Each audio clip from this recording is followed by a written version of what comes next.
नमस्कार गाइस, कैसे हैं आप सब। मैं हूं देवराज और आप मेरा देखते हैं यूट्यूब चैनल एंटरटेनमेंट वाल। दोस्तों, बहुत साल पहले शायद 1975 के आसपास एक सुपर डुपर हिट फिल्म आई थी, शोले। नाम ही ऐसा था, ऐसा नाम कभी पिक्चर का रखा नहीं था, डिफरेंट नाम। भाई शोले है, इसमें क्या होगा। उसमें इतना मसाला भरा हुआ था, मतलब बहुत लंबी पिक्चर थी। वो काटनी पड़ी, बता रहे हैं कुछ सेंसर बोर्ड ने छोटी पिक्चर कर दी वो, नहीं तो वो बहुत लंबी होती है। तो भाई उसमें हर चीज़ का ध्यान रखा गया था, प्यार मोहब्बत, लड़ाई झगड़ा, कॉमेडी हैं और सस्पेंस, और वो क्या नाम है, दुख भरी दास्तान भी थी बहुत। अरे भैया, पहले तो उसमें देखो कितने कलाकार लिए, सबको रमेश सिप्पी साहब ने कितनी रिक्वेस्ट की होगी, भैया तुम सब एक प्लेटफॉर्म पे आ जाओ, मेरी पिक्चर शोले बना दो, ठीक है। कभी वो संजीव कुमार जी के पास जा रहे थे, कभी धर्मेंद्र जी के पास, कभी अमिताभ बच्चन जी के पास, कभी हेमा मालिनी जी के पास, हैं कभी AK हंगल जी के पास, कभी गब्बर सिंह जो है उनका नाम बताते हैं, और सचिन भी थे इसमें, उनको भी रिक्वेस्ट किया, भैया तुम्हारा बच्चे का रोल है, आ जाओ। AK हंगल साहब, उनमें बहुत थोड़ा रोल था, फिर वो मान गए। उन्होंने सोचा चलो यार यादगार रहेगी, ये शोले पिक्चर है।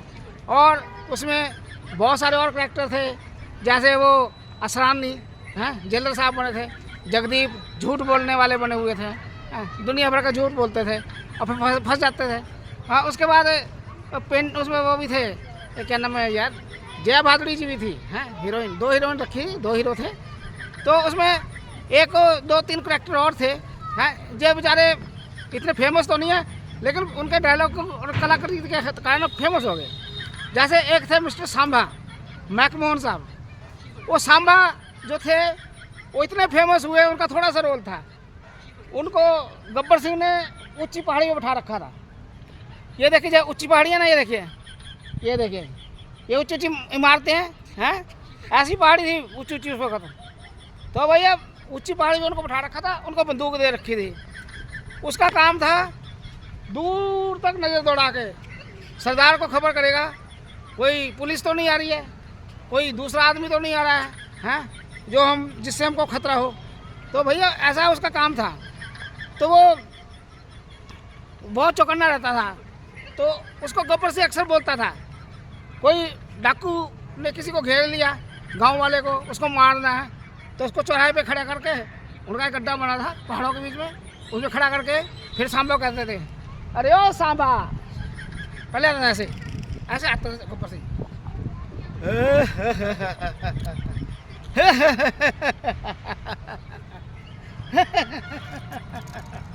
लगता रमेश सिप्पी साहब ने रामलीला देख ली होगी, जिसमें रावण हंसता है बहुत जोर से।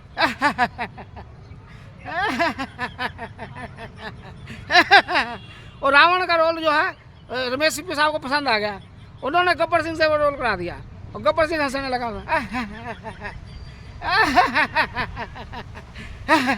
अरे ओ सांबा, देख कोई दिखाई दे रहा है दूर दूर, कह रहा सरदार कोई नहीं है। सांबा उठा बंदूक, लगा निशाना। लेकिन सरदार निशाना किस पे लगाए, कोई तो दिखाई नहीं दे रहा। तुमको जितना बोला गया उतना करो, वरना तुम्हें वहीं से भून दूंगा मैं। अच्छा सरदार शाम, ये सांबा जी का रोल था। उसके बाद उसमें एक कालिया थे, कालिया बहुत फेमस हुआ है, जो बेचारा हंसता था, रोता था। गब्बर सिंह कहता हंसो,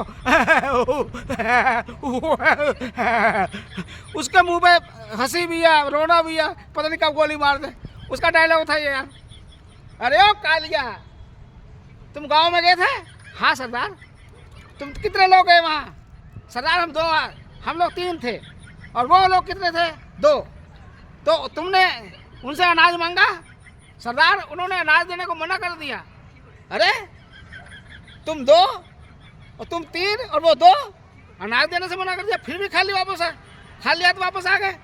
इसका तुम्हें इनाम मिलेगा, जरूर मिलेगा। एक कालिया था, उसके साथ एक और बालिया था, उसके बाद तालिया था। नाम नहीं पता, बेचारों का नाम ही नहीं बताया फिल्म में। वो कालिया का नाम ही मशहूर था, कालिया, हम कालिया तालिया रख देते हैं। तो तीनों को लाइन में खड़ा करता है गब्बर सिंह, यहाँ खड़े हो जाओ। फिर वो बंदूक लेके आता है, एक की कनपटी पे लगाता है, पहले सबसे नीचे वाले के पीछे वाले के पास तालिया बोल, तालिया तेरे साथ क्या सलूक किया जाए। कहता सरदार मैंने आपका नमक खाया है। नमक है तो तू गोली खा। उसे गोली चलाई, गोली नहीं लगी, खाली बच गया। गब्बर सिंह हैरान, अरे बच गया। उसके बाद दूसरे के पास गया, कहता वो बालिया तेरा क्या किया जाए। सरदार मैंने आपका नमक खाया है तो अब तो गोली खा। तो यहाँ कनपट्टी पे लगा के गोली मारता, गोली नहीं चलती, बच गया वो भी। उसके बाद कालिया आ जाता है। हाँ कालिया की लंबी लंबी मुच्छे ऐसे ऐसे एप्पल से। तो कालिया की शक्ल ऐसी थी, अरे वो कभी हंस रहा कभी रो रहा, डर बैठा हुआ भाई सरदार है कब गोली मार दे। हाँ जान में आफत बनी हुई तीनों की। और ऐसे था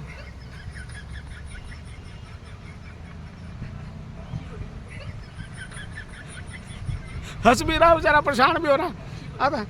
अरे कालिया बोल कितने आदमी थे वहाँ। सरदार वो 2 आदमी थे और तुम 3, तुम फिर भी खाली हाथ वापस आ गए। बोल तुम्हें क्या इनाम दिया जाए। सरदार मैंने तो आपका नमक खाया है तो आज तू भी गोली खा। तो उसकी कनपट्टी पे रख के ऐसे गोली मारी, नहीं चली, खाली बंदूक। गब्बर सिंह परेशान, अरे आज मेरी बेइज्जती हो गई। लेकिन गब्बर सिंह बहुत दिमाग वाला था, उसने शो नहीं होने दिया, ये बच गए हैं। अब देखिए आके क्या नज़ारा करता है। तो गब्बर सिंह पहाड़ी के पास खड़ा है, बोल रहा है हंसने लगा जोर से जैसे रावण हंसता है। रमेश सिंह के सामने वहीं से रावण का रोल था ना रामायण में, वहाँ से रावण का रोल ले लिया उन्होंने।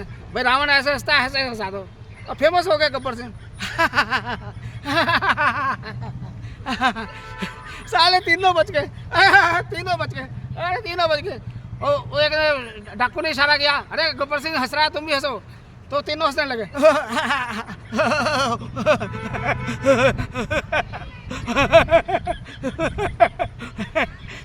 सारे तीनों बच गए, अरे तीनों बच गए, तीनों बच गए, अरे तीनों बच गए, तीनों बच गए, तीनों ठा ठा ठा ठा तीनों गोली मार दी। हाँ कर दिया सत्यानाश उनका तीनों का। ये थी शोले पिक्चर। अरे इसके किस्से सुनाऊंगा, आप गदगद हो जाओगे। आप भी पिक्चर देख लियो, पुरानी पिक्चर है बहुत, शोले हैं। और ये आजकल के तरीके में कैसे बनती फिल्म, ये आगे वीडियो में बनाएंगे, आप बताएंगे आपको। देखा, ये होते हैं डाकू। ये मैंने आपको डाकू की चीज़ बताई है। अरे फिर तो ये क्या करता है डाकू गब्बर सिंह, संजीव कुमार से दुश्मनी हो जाती, क्योंकि संजीव कुमार पुलिस इंस्पेक्टर है। उसने इसको उठा के जेल में ठोक दिया, पकड़ लिया इसको, ट्रेन में पकड़ लिया था उसको। हैं धर्मेंद्र और अमिताभ बच्चन की सहायता से पकड़ लिया उसको भाई, और लेकर चले गए, जेल में ठोक दिया उसको। और गब्बर सिंह के दिमाग में पूरा गुस्सा है, कब मेरे को मौका मिले तब मैं उसको करूँगा। वो तो कहता है ठाकुर ये हाथ नहीं, ये फांसी का फंदा है, फंदा। ये संजीव कुमार का डायलॉग है। कहता है गब्बर सिंह ये हाथ नहीं है, ये फांसी का फंदा है, फंदा। तो गब्बर सिंह कहता ठाकुर जब मेरे को मौका मिलेगा ना, ये फांसी का फंदा खोल दूंगा, मैं तोड़ दूंगा, मैं भाग जाऊंगा और तेरे को कहीं का नहीं छोड़ूंगा। उसने वही किया भैया। तो पुलिस इंस्पेक्टर ड्यूटी कर रहा है और एक दिन छुट्टी से वापस आता है अपने घर परिवार में, जाके देखता है भैया गब्बर सिंह ने सारा परिवार मार दिया, एक उसमें बच्चा बचा, एक बहू बची, जय बहादुरी जी हैं, जिसमें आगे कहानी चलती है। अरे ये सब बहुत दिमाग से लिखी गया है, सलीम जावेद जी ने लिखी है पिक्चर की कहानी। अरे उनका भी बहुत दिमाग था भैया, बड़ी मनगढ़ंत कहानी बनाई उन्होंने, लेकिन सही बना दी उसको। ये सब दिमाग की उपज थी, कोई डाकू डुक्कू नहीं था, कोई वो नहीं था, सब दिमाग की रख दी, दिमाग की सोच थी, उन्होंने बना दी और लोगों ने पसंद कर दी। ऐसा ही होता है पिक्चर में। पिक्चर को पेशकश असली दिखनी चाहिए, उसमें जो पेशकश है वो असली होनी चाहिए, बस यही है पिक्चर का मज़ा। म्यूजिक, ड्रावना सीन, ये है वो है। तो दोस्तों आपको ये कहानी सुनाई है छोटी सी शोले पिक्चर की। शोले मतलब इसमें बहुत सारे शोले हैं, कोई इसको छोले बोलता है, कोई शोले बोलता है, कोई कुछ और बोलता है। इसमें गाने भी बड़े अच्छे हैं, गाड़ी बुला रही है, सीटी बजा रही है। और गाड़ी चलेगी सीटी तो बजाएगी, हैं ऐसे ही। अरे भैया ये तो ये जो राइटर है ना, ये पहले ऐसे लिख देते हैं लाइन, सिर्फ लाइन लिख देते हैं, गाड़ी बुला रही है, सीटी बजा रही है। और वो जो लिरिक्स वाले होते हैं, जो इसकी वो बनाते हैं, तर्ज बनाते हैं गाने की, वो इसको गाने परो देते हैं। गाड़ी बुला रही है, सीटी बजा रही है, चलना ही जिंदगी है, चलती ही जा रही है, गाड़ी बुला रही है, सीटी बजा रही है। तो दोस्तों, आज ये पिक्चर यहीं विराम देते हैं, फिर नया सीन लेके आपके पास आएंगे कॉमेडी वाले। इसके बहुत कॉमेडी का सीन है, उस पर अपनी चर्चा करेंगे और आप लोग हंसोगे, हम भी हंसेंगे। और मेरा YouTube channel entertainment to all, like करना, शेयर करना, सब्सक्राइब करना। Thank you very much.